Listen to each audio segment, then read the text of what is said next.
All right, everyone, we are now live. You can begin when you're ready. Thank you. Good morning, everybody, and welcome to the PM committee. We'll call it to order officially. And as always, I'll look for any disclosures of pecuniary interest. I see none, and I've received none. So with that, we will move on to the agenda. Item 4 identifies medical officer of health update. I'm not sure I see him on the call, but I will call. There he is. Dr. Runaday, I will pass it on to you. You can hear me? No, okay, There just give me a sec. It's at 100, so it just takes a second. There you go. Okay, good. Okay, good morning, everyone. Good morning, everyone. So I have a few things to share with you. There's a lot going on, so I'll try to structure it into some categories to talk to you about. The first category will be cases and outbreaks. The second category will be variants, and the third category will be vaccines. So for anyone who's paying attention to see if I'm consistent between the PM committee and the AM committee, the numbers I'm going to give you are going to be a little bit different than I suggested in the AM committee, and that is because our data comes out in between the two meetings. And so I'm giving you yesterday's data, and in the morning I was talking about the day before's data because that was what we had at the time. So as of yesterday, we had an additional 8 cases in 24 hours, bringing our total numbers up to 1,969 over the total course of this pandemic. We did unfortunately have one death that was reported to us from a community dwelling person. And we had 9 recoveries. We've also got 7 institutional outbreaks and 1 workplace outbreak, and no current outbreaks in schools, but schools just started up again in person, so it would take time to see any effects there. In terms of the overall numbers and kind of what's going on everywhere, we did see, even locally in Lambton County, a significant drop in cases, and that was largely felt to be due to the impact of the restrictions, right? And so now as we've moved into the reopening framework again at the orange level, recognize a number of our neighbors around us are in red. Also recognize that based on our most recent incidence numbers, we're probably trending towards red too, unless they change. But right now, the increase in cases is largely due to known outbreaks or close contacts of cases, right? Which is a bit of a different scenario than sort of just having it be widespread and we're not really sure where it's coming from. So that's an important qualitative measure that the province is going to take into account as it makes decisions around where different jurisdictions should be within the framework.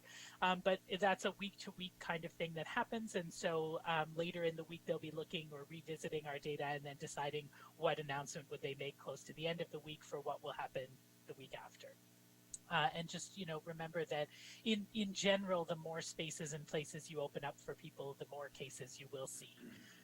So that takes me to variants, right? There's an ongoing conversation about the different variants that have been identified, and more will continue to be identified. So it's important that you expect that and recognize that will happen.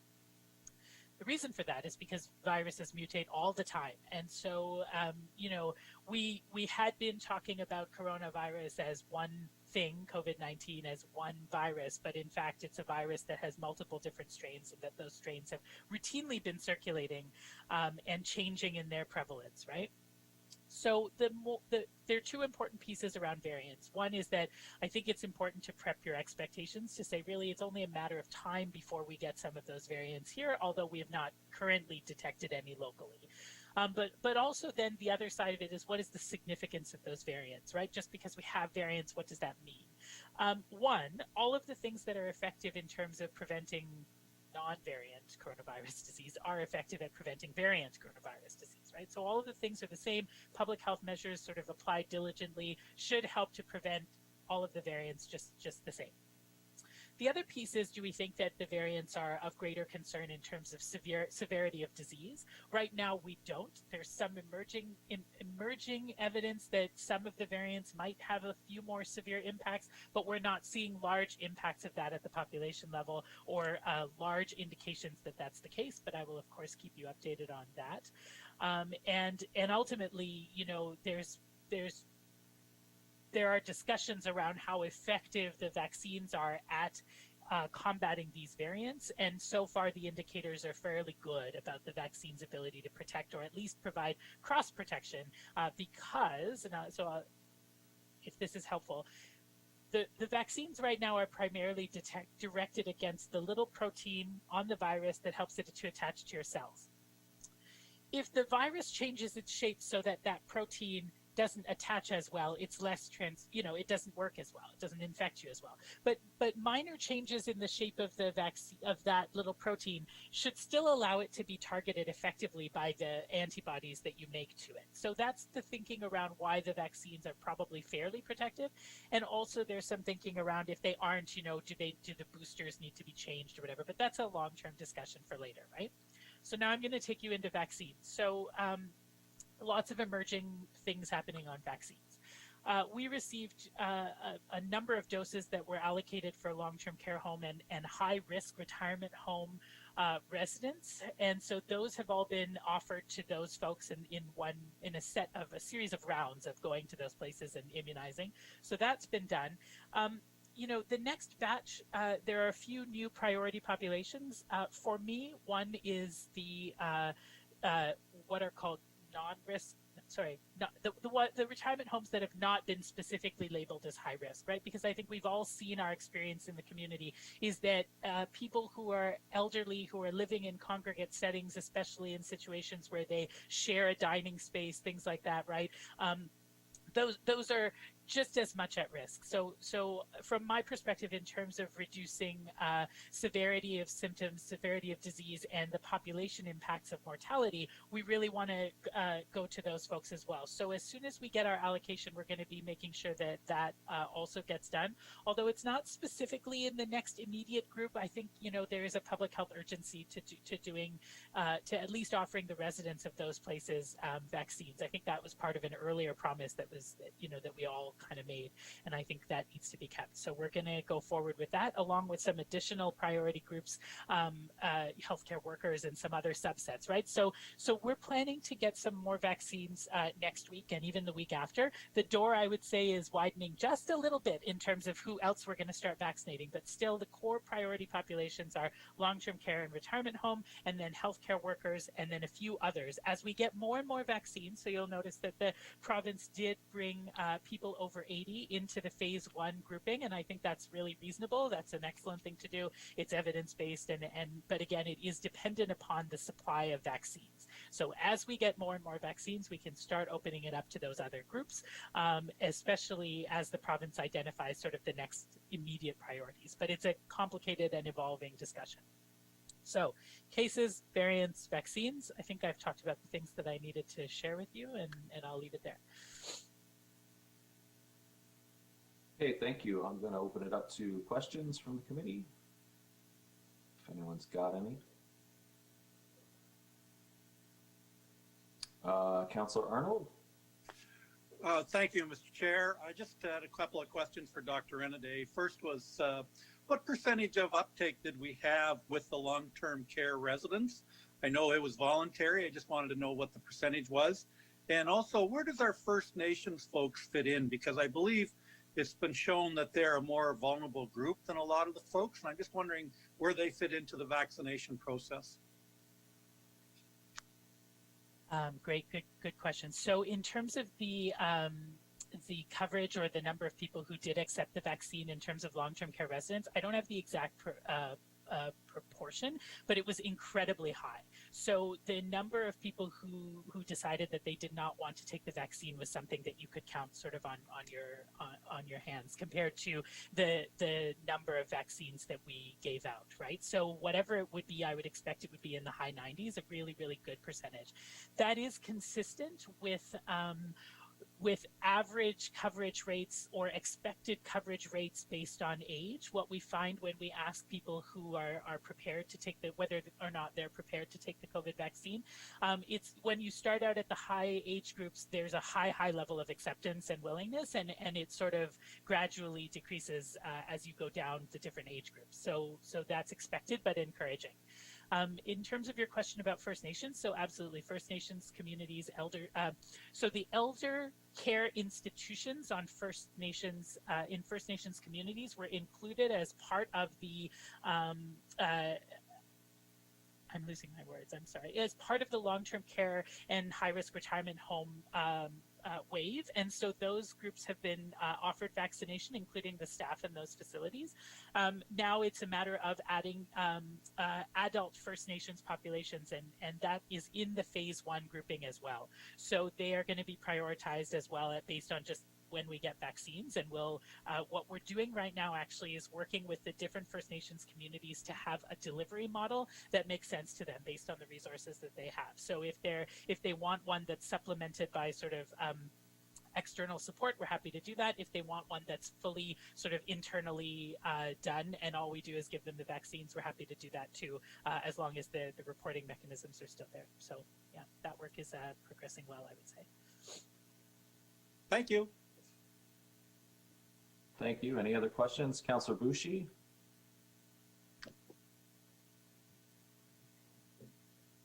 You're on mute, sir.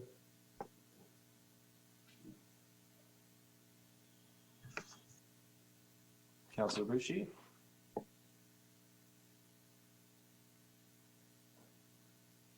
I'm not sure if we've lost Councillor Bouchy. He seems to have frozen, so we'll wait to see if that resolves. For a moment. In the meantime, if I may, I'll ask a question. You, Dr. Renaday, mentioned about schools going back in, and it's still early. Here it is. Oh, Working now, I think. Councillor Bouchy, can I hear you now?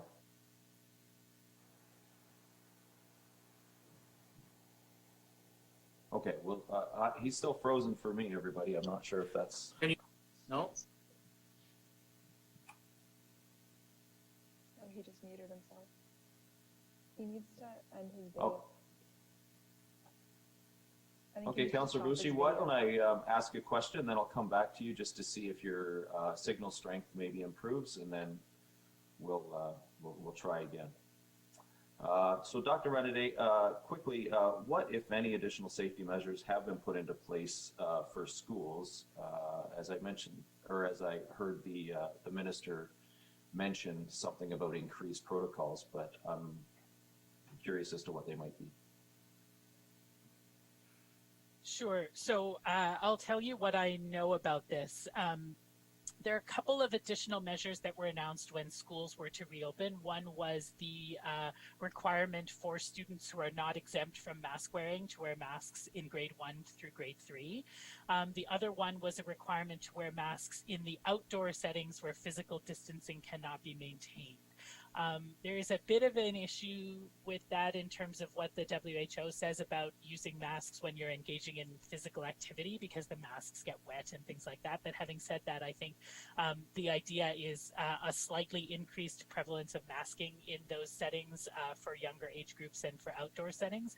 And then the other piece, I think there's this push from the Ministry of Education with respect to asymptomatic testing. And so there's more work that's going on in that, but I think that what they're doing is setting some targets for weekly, a minimum percentage of schools weekly to be offered asymptomatic testing. There's some conversations around that. So I would say those are the two primary additional measures that have been taken, along with the other things, right, that we work with the schools on: infection prevention control, outbreak management, and all of those other things that have already been in place. Thank you for that. Councillor Bouchy, you're muted, so if you'd like to unmute, we'll see if it works this time. We still can't hear you, sir. Can you try and unmute?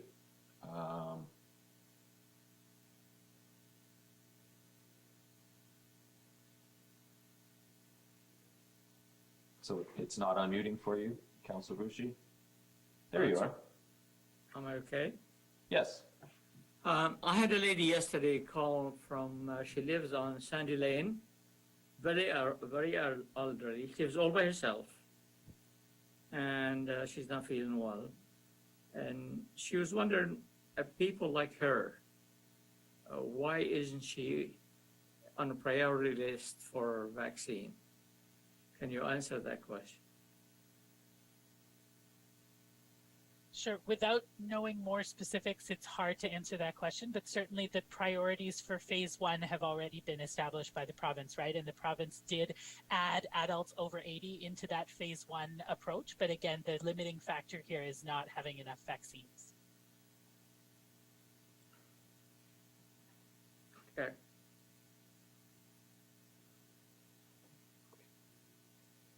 Any other questions for Dr. Renedy? Seeing none, I thank you, sir, for your time today, and as always, much appreciation to yourself and to your staff for everything that you're doing. Thank you. Okay, thanks everybody. We'll now move on to item 5. We have 2 information reports, one COVID-19 update report, and then a quality improvement in long-term care report. I'll look for a motion to receive those 2 reports together, please. Councillor Arnold and Councillor Broad seconds that. Any discussion? I see none. I'll call the question. All in favor? That is passed and those reports are received. And that's it. Is there any new business, any other business for long-term care? Not from me, Chairman White. Okay, and looks like the committee is silent on that as well. So thank you, Ms. Joris. And we will now move on to corporate services. We have one letter here from the city of Sarnia to receive. Look for a motion to receive that.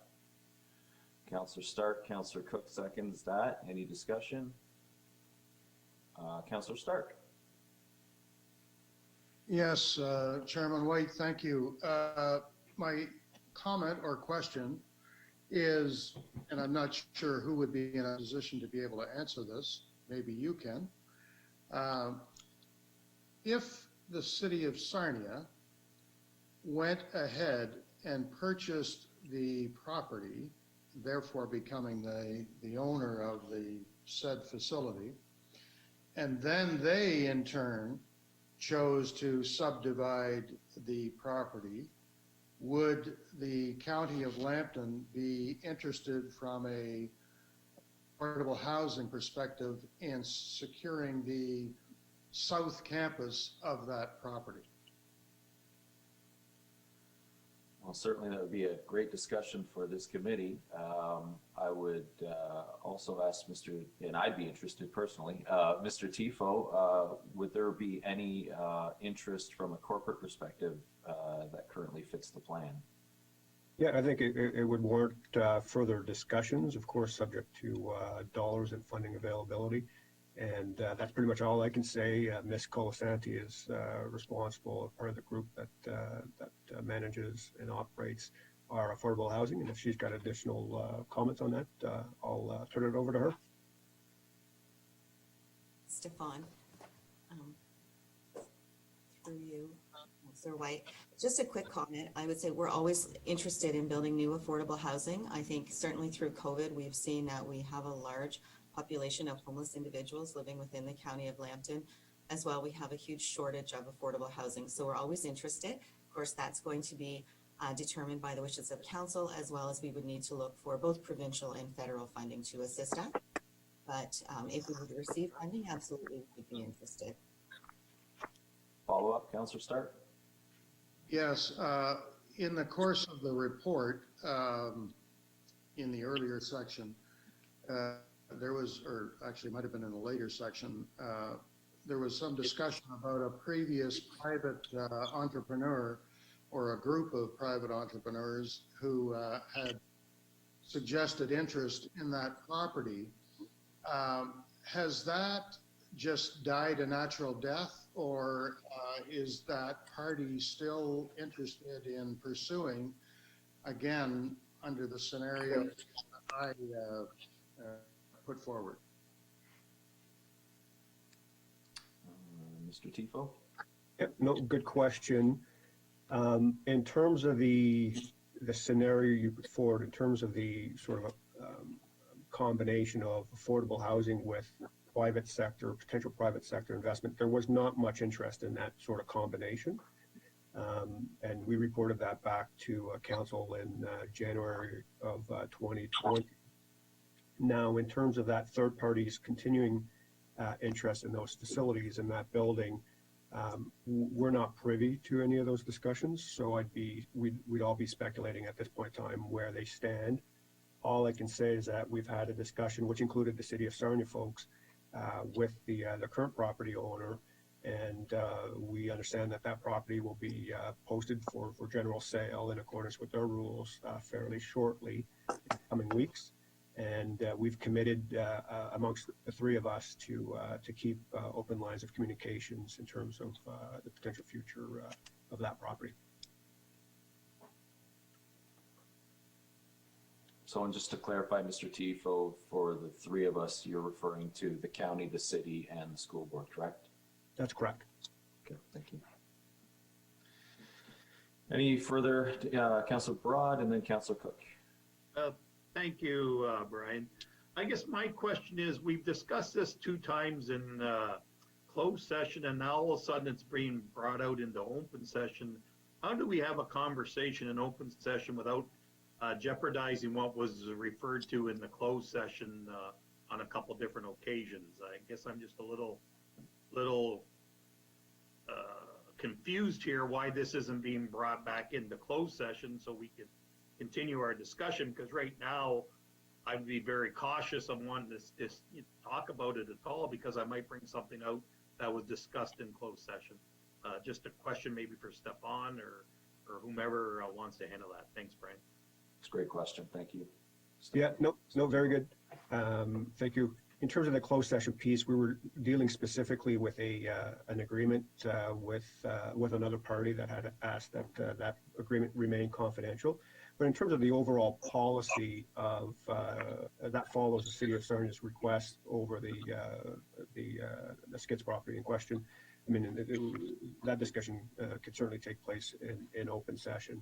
But with respect to the agreement over the affordable housing project that will be shortly underway, as I communicated back at council meeting back in February, I had announced publicly what we had done, save and except for the details surrounding that funding arrangement, which will be made public fairly shortly. Thank you. Thank you. Councillor Cook? Thank you. So I guess just wondering about maybe a priority here. If the county and the city are both interested in doing affordable housing, who would take priority if for whatever chance you're able to get to the property? Good question. Chicken and egg situation, Mr. Tifo. Yeah, that would have to be negotiated at the end of the day. The priority setting window, the legislative priority setting window expired some time ago back in 2020. Both the City of Sarnia and the county sort of let go of that preferential standing under the rules that apply to the disposition of property by a school board. Now, if ever we were going to go down that pipe in terms of potential affordable housing on that property, as between the city and the county, you know what, it would be a matter of discussions, negotiations, and I would not anticipate sort of any hiccups in that regard. Follow-up, Councillor Cook? Well, yeah, I was just going to say it's kind of a conflict because we all sit in camera meetings, so it'd be kind of tough for the county councilors to want to be telling the county how they should be voting or bidding, I guess, on a property if they want to be bidding against it. So that's just kind of wondering how the priority would go if there was 2 entities both looking at the same thing. Just a comment. Thank you. Good point. I hope we get to that point personally to have to worry about that. Any other questions in regards to this particular letter from the city? I see none. All in favor? That is received. Thank you. One information report regarding the Sarnia Collegiate property. Looking for a motion to receive that. Councillor Arnold, Councillor Broad seconds that. Any discussion? I think we exhausted it already. All in favor? That is done. Thank you. Is there any other business for corporate services? Look to the committee first and then staff. I see none from the committee and none from staff. That is great. Thank you. And we'll be moving on to Finance, Facilities and Court Services Division. We have two information reports, one regarding the Bayside Center activity and then one regarding court services, fourth quarter 2020 stats and activities. Look for a motion to accept both of those. Councillor Cook, Warden Marriott. Any discussion? I'm seeing none. All in favor? That is passed. We have one report requiring a motion in regards to the annual year-end report on reserves and reserve funds. Looking for a motion on that.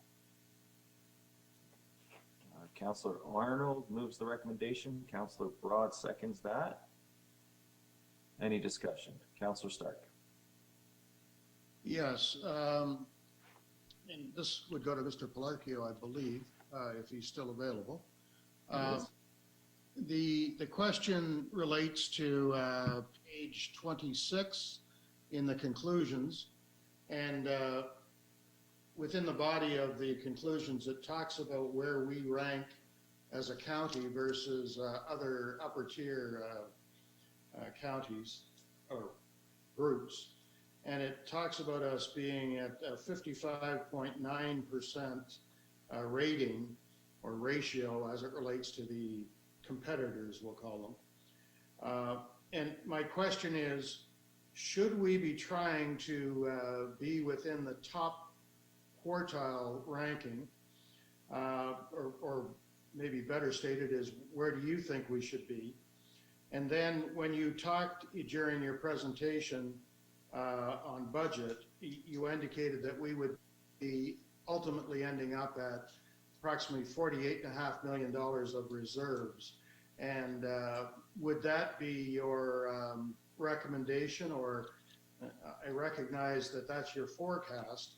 My question is, are you happy with that forecast? Mr. Pelarchio? Through the chair and through Councillor Stark, good questions, good observations. As far as our reserves and reserve funds, we're definitely below the median. As a treasurer, sure, I'd like to see those balances be higher and closer to the average or the median of municipality. However, given the times that we're in, COVID pandemic, I'm content with the level that we're at in 2021, where it's at $48.5 million. But there's recognition that we've done some good work in order to get to where we're at, and we'd like to strive to improve those balances. But with everything in finances, it's timing and balancing your needs and your forecast. With the levy at the lowest that we can, I think that's the best we can do for 2021. But there is room for improvement moving forward. Thank you. Follow up from myself there, Mr. Pelarchio, if you don't mind. So is it advantageous to look to that rank as a way to position ourselves, or is it better that we just look for our own internal comfort level in relation to those reserves? You're on mute, sir. Through the chair, there's definite advantages of moving closer to the average, even from a financial front. Your credit rating, they look at your levels of your reserves and your reserve funds, and if your reserve funds are healthier, your borrowing costs go down. By how much?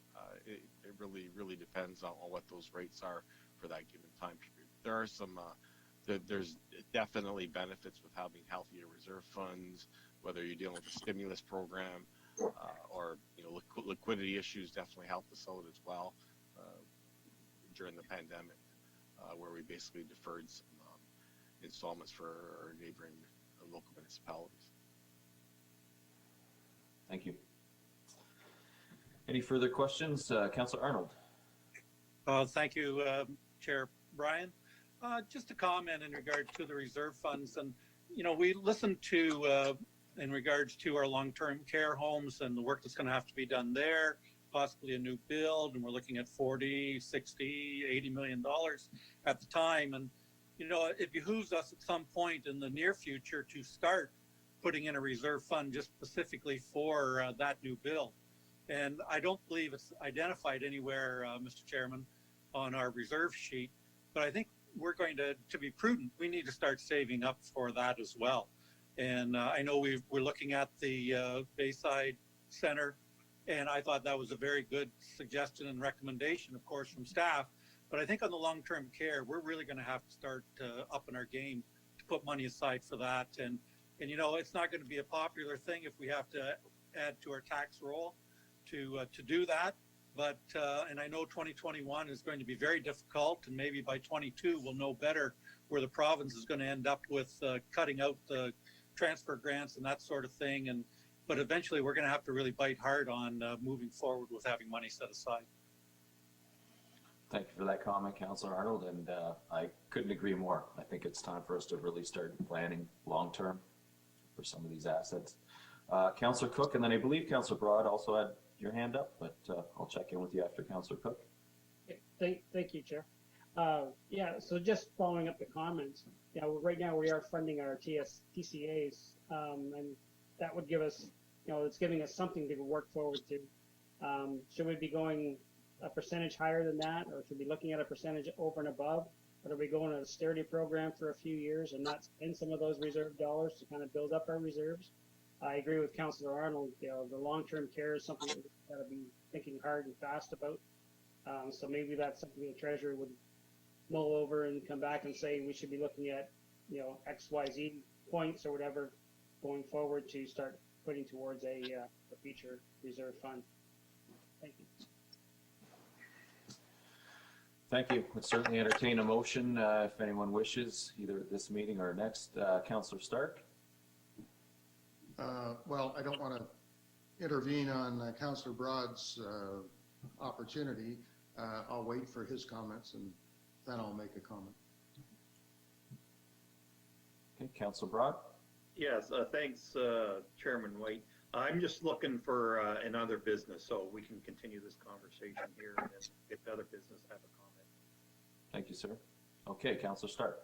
So I am prepared to propose a motion, and it's more aspirational than it is specific, and that is to set the reserve budget, or set the reserve target to bring us to the first quartile of our similar sized municipalities or counties. And while that should be a goal, it will allow the kinds of things that Councillor Arnold and Councillor Cook are talking about, but at the same time allow flexibility in terms of how we get there. So over the course of the next 5 years, I would hope that we would move to a first quartile rating of our competitor municipalities. And would that include any specific targets for any specific reserve funds, or are you looking for that broad scope? I think we need, in terms of dealing with comments like Councillor Arnold and Cook have raised, I think we need flexibility in the sense that maybe there's a year that we can't do it, but we should be at least focusing on trying to get there, because I agree with the Treasurer's comments that we consistently are below the median, and we have to change the course on that. Otherwise, these big ticket items are never going to be accomplished. And when they do require being addressed, the hit is going to be so large that the councillors of the day will be reluctant to bite off the challenge. So I like the idea of remaining flexible in that regard. Okay, well, I'll look for a seconder before I open up further discussion. Councillor Arnold seconds that. Okay, is there any discussion? Councillor Cook? But not that I don't agree with what Councillor Stark is proposing. I just think 5-year, at least at this point, is a pretty aggressive target to make for a big jump like that. You're going to be going up basically 25% higher than what you are now to get to the first quartile if you're at 50% now. So that's a pretty significant aggressive move for 5 years. A longer time frame is probably a better thing to look at, but it's just a thought. We'll get it out there and talk about it later down the road. Okay. Any further discussion? Councillor Arnold? Yes, I was just curious, Mr. Chair, and I agree with Councillor Cook in regards to the timeline. Maybe a 10-year to get it up there or something like that would be more appropriate. But I guess for our treasurer, are we looking at essentially, and I call general reserves a rainy day fund, or are we looking at targeted reserves? And I know we've talked about the targeted reserves a little bit, but if we're looking at just generally we're behind in our essentially rainy day fund, our just in case fund, that's one issue. And then if we have specific targets that we need to meet, I think that's something that we need to really look hard and fast at, because I believe that over the course of time, we were very far behind, and we've gone almost 2.5 times of what we were not that many years ago in our overall reserves.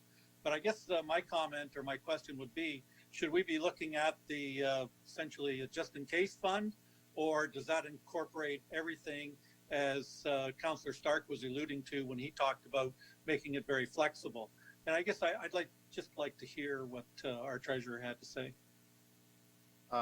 Great question through the chair to Councillor Arnold. Really, the response is both. I started the budget presentation dealing with our asset management plan and taking a look at basically what's required for each major asset category. We talked about long-term care and basically having a specific reserve fund for that facility and getting targeted reserve fund levels for major asset categories. That's the first thing we really need to get done. And I expect that there's going to be more funding that's going to be required to targeted reserve funds. At the same time, our stabilization reserves as well. Our county deals with a very volatile budget because a lot of our funding's based on provincial funding sources, as I alluded earlier in the presentation. So we want to basically mitigate some of those potential spikes that could happen over a long-term horizon by ensuring our stabilization reserves are prudent, have a prudent balance. Thank you. Councillor Stark, follow up. I'm prepared to alter the motion to 10 years if that's agreeable with the seconder. And speaking to that, again, I go back to the point that I want to move the county, or I'd like to see the county move in a direction where we understand the high-ticket items that are coming, and we need to prepare for them. And if 10 years accomplishes that in terms of getting us in that direction, that's fine with me. Thank you. Councillor Loosely and Councillor Arnold, if thank you, wishes. Chairman White. Just a comment along with Councillor Cook and the others. I agree with 10 years too. I think 5 years is too aggressive, especially during these times. So it's just a comment. Thank you. Thank you. Councillor Arnold? I'm okay with moving it to 10 years as a seconder. Great. Thank you. Any further discussion? Mr. Tifo, may I have a quick read back of the motion as you've interpreted it? Yes, it's moved by Councillor Stark, seconded by Councillor Arnold, that staff set a reserve budget to reach the first quartile of similarly sized comparative municipalities over the course of the next 10 years. Does that sound correct to the mover and seconder? That's correct. Okay, thank you. Any further discussion? Okay, we'll call the question. All in favor? And that is unanimous, myself included. Thank you. Question yes.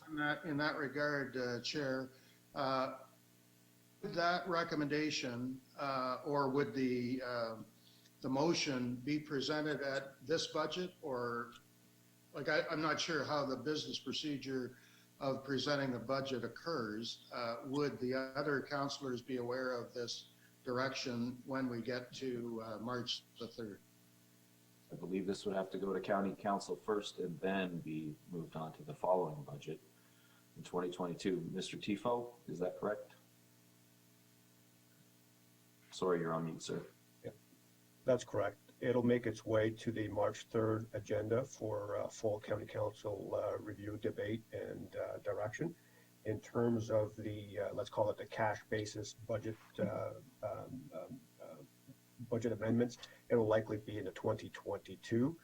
And in the meantime, though, I suspect that there'll be a further report to council in terms of the potential implications of getting to that point and what does it mean from a cash raising perspective.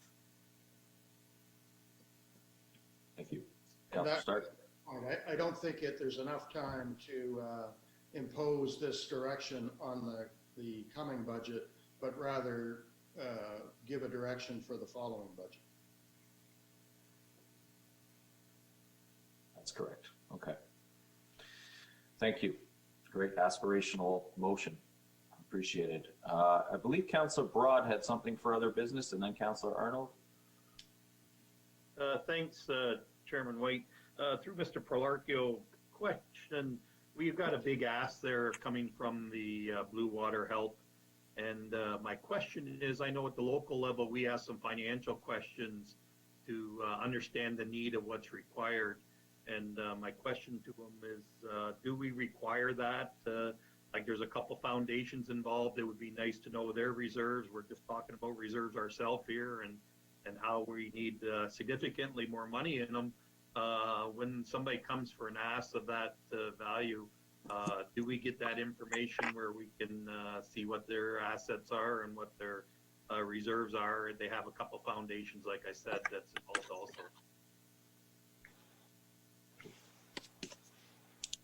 Mr. Prolarchio? When we're dealing with major capital grants, we ask for audited financial statements and so forth, so we can get some more financial detail on major capital grant requests.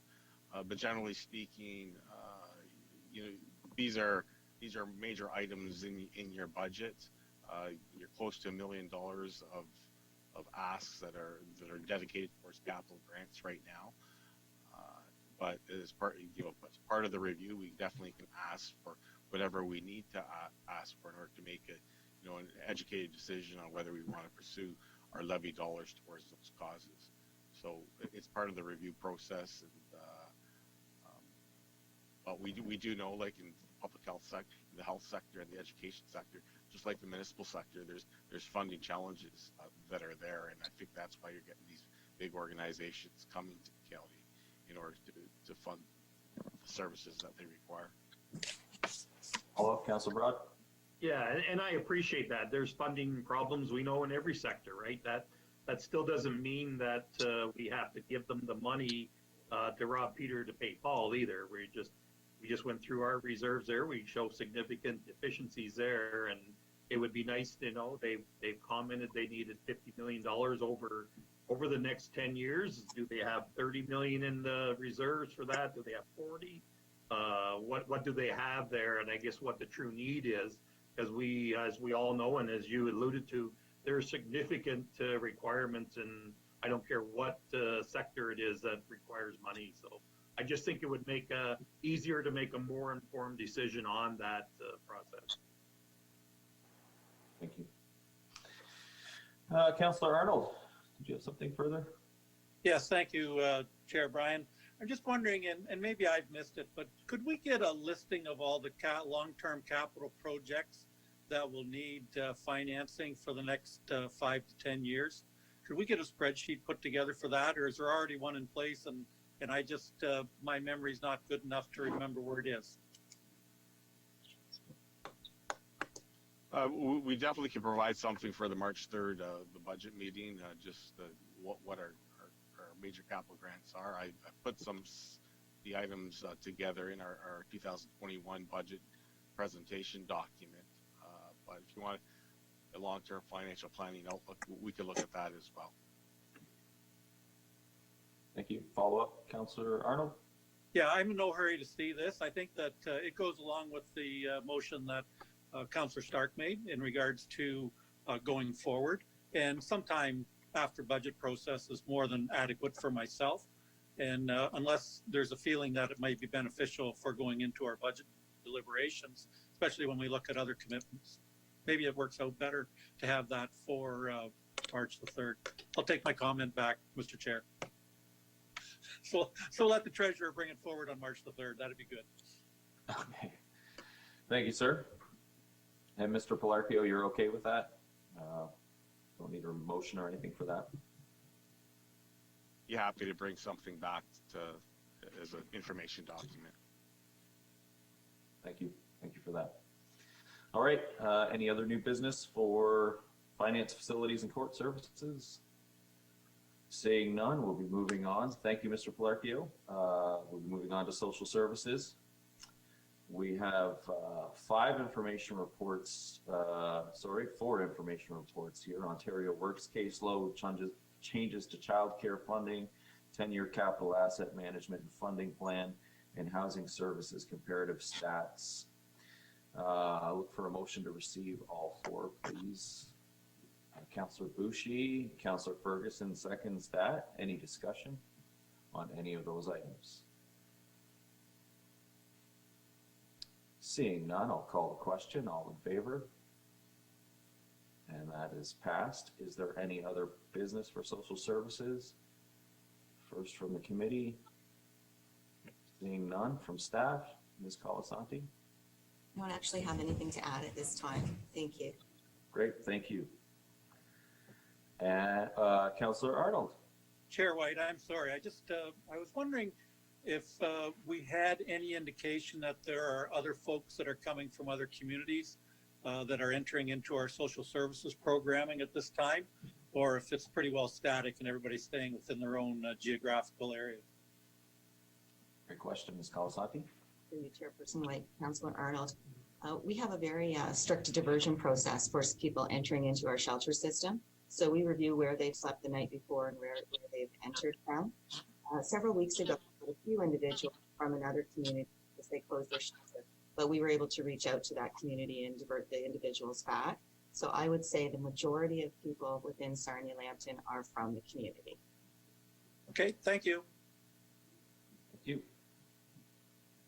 And any other business? All right, seeing none.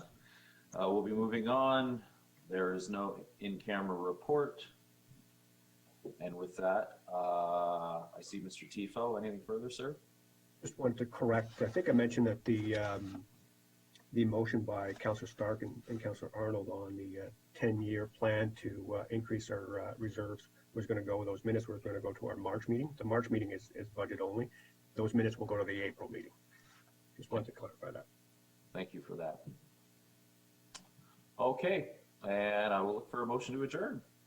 Councillor Broad, seconder, Warden Marriott, all in favor? That is done. Thank you, everybody. We'll see you at budget time. Yeah. Everyone.